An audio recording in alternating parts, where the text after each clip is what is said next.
అందరికీ నమస్కారం అండి. స్వామి శరణయ్యప్ప. మాది ఈస్ట్ గోదావరి.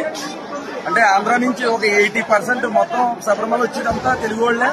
కానీ ఈ రోజు అనుభవించిన ఈ కర్మ ఎవరు కూడా అనుభవించడు. ఎందుకంటే దేవుడి మీద విరక్తి పుట్టి ఈ విధంగా ఈ ప్రభుత్వం, ఈ కేరళ ప్రభుత్వం చేస్తుంది. ఎవరిని పట్టించుకునేది లేదు. చిన్నపిల్లలైతే వాళ్ళ చత్తారో బతుకుతారో కూడా తెలియలేదు. పెద్దోళ్ళు చిన్నపిల్లల్ని చాలా అస్తవ్యస్తంగా ఇవాళ ఈ వ్యవస్థ తయారైంది.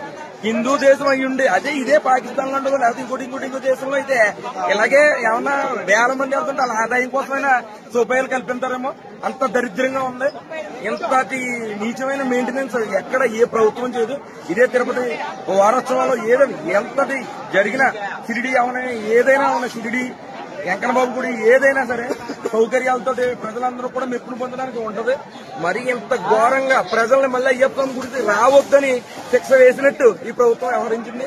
దీని గురించి ప్రతి ఒక్కరు దృష్టి నుంచి ఏదైనా జీవో తెచ్చి హిందూ దేశం అన్నదిగా రాలేదు. ఇది ఏదో క్రిస్టియన్ దేశం లేకపోతే ముస్లిం దేశం కింద ఉంది.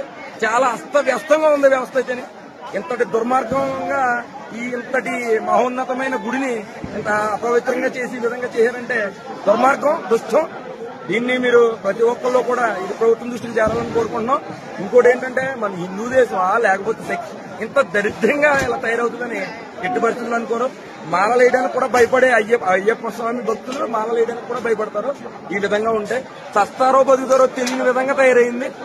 అందరూ దీన్ని గ్రహించి వచ్చి ప్రయాణికులు ఒక అవసరమైతే 2 రోజులు వెనకైనా వేసుకుని ప్రయాణం చేయవలసిందిగా కోరుకుంటున్నాం.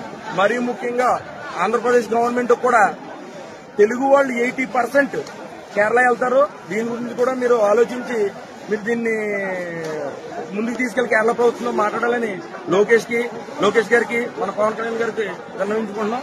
దయచేసి దీని మీద దృష్టి పెట్టండి. స్వామి శరణయ్యప్ప.